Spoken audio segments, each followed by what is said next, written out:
Hi, welcome to Variety Tech Today. This time I'm reviewing JVC's two great 3D camcorders, the GY-HMZ1u and the GS-TD1. I know, that's a lot of letters to unpack there. Actually, we don't have to unpack them at all. So the first one, that's the Pro model. This is it right here.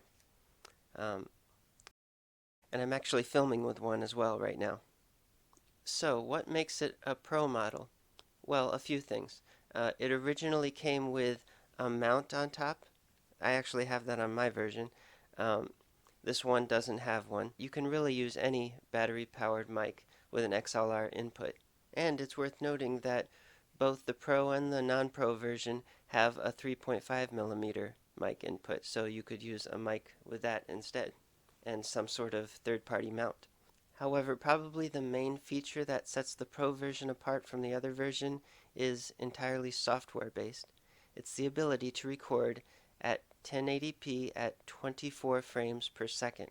This is the cinematic frame rate that almost all movies use, and many TV shows nowadays.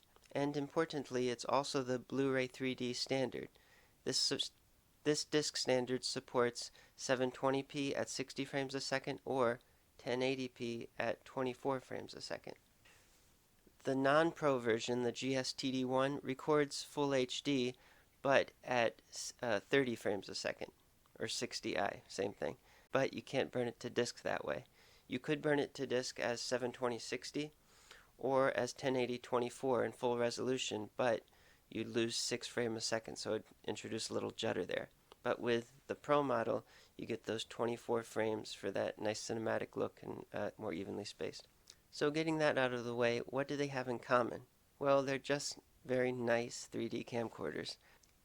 The eyes, if you will, are a nice distance apart, not too far, not too short. And there's a switch on the side to open and close the lens cover. You'll also notice something different than a number of 3D cameras. This one has nice wide-set spatial microphones. You'll notice on the sides, there they are, the left and the right microphones. So this gives you great 3D audio besides the 3D video. And like I said earlier, even though the non-Pro version doesn't support XLR inputs with that mount, if you can find one, they both have 3.5 millimeter inputs, and importantly, an accessory shoe at the top. So you can mount third-party accessories to it, such as a light or a microphone holder. On the side is where you'll find the big battery compartment, which is large enough to hold a high-capacity battery for hours of shooting. On the back, you'll see the controls nicely laid out there in a circle formation. There's a turn knob right here that can be used for parallax adjustment, switch between manual and automatic features, as well as switch between camcorder or still photo. The still photo is just the same resolution as the video, 2 megapixels or 1080p times 2. And speaking of times 2, yes, it does record dual full resolution, full stream, frame packed, however you want to say it, 1080p. But you also get the software option to record in half width side by side 1080p if for some reason that's more practical for you. And by the way, you can get that onto a standard Blu-ray, because Blu-ray you can burn 1080p at, or 1080i technically, at 30 frames a second as 60i on a Blu-ray, as long as it's half width. You have the mini HDMI and the charging port, record button, headphone out jacks so you can do live audio monitoring, which is nice to make sure everything's working okay. And you can also have in the options to view the audio levels as you're recording. And that's helpful, especially if you're using an external mic. And you've got the snapshot button and the optical zoom. Yes, optical zoom. Some cheaper 3D cameras have just the digital zoom, but this is optical zoom in 3D, which is very nice. You also have the option of image stabilizations for shaky video, but keep in mind that zooms in a little bit depending on the strength of the stabilization you want. So usually when I'm mounting it on a tripod, I have no need to turn that stabilization on, and that gives you a little bit better picture quality. Here's some camera tests from the Pro version.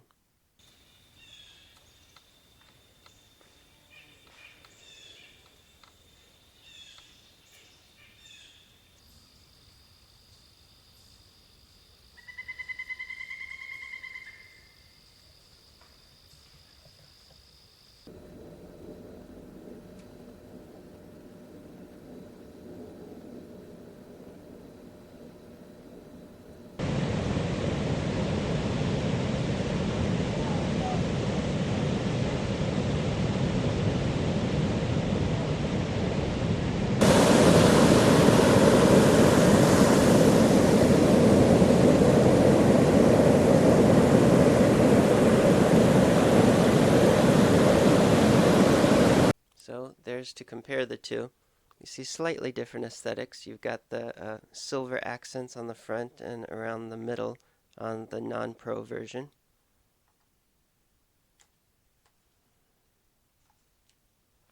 So which model is better? Well, that depends on your needs. If you're filming for VR, like for viewing on VR devices or your phone with a VR viewer, definitely why not go for the GS-TD1, the non-Pro version, because then you've got the 30 frames a second. That'll work on any device. But if you're going to be making movies, then I would definitely recommend the GS-TD1 for that cinematic look, but also the compatibility with Blu-ray 3D, so you get full resolution and optimum frame rate. So if you're interested in either of these, they're in the links below. The GS-TD1 comes with the original box and accessories, and it's like new, great clean condition. Looks like it was barely used. One issue, the door on the side has a loose spring, as you can see. So that can be alleviated by turning it around like this so that it doesn't turn on and off while you're trying to shoot. And as such, you'll get a discount than what it typically sells for. The GY-HMZ1u, the Pro version, is also available, and again, that is also very clean and like new, barely used, and no issues with it. So that is in the link below if you're interested. Alright, see you next time.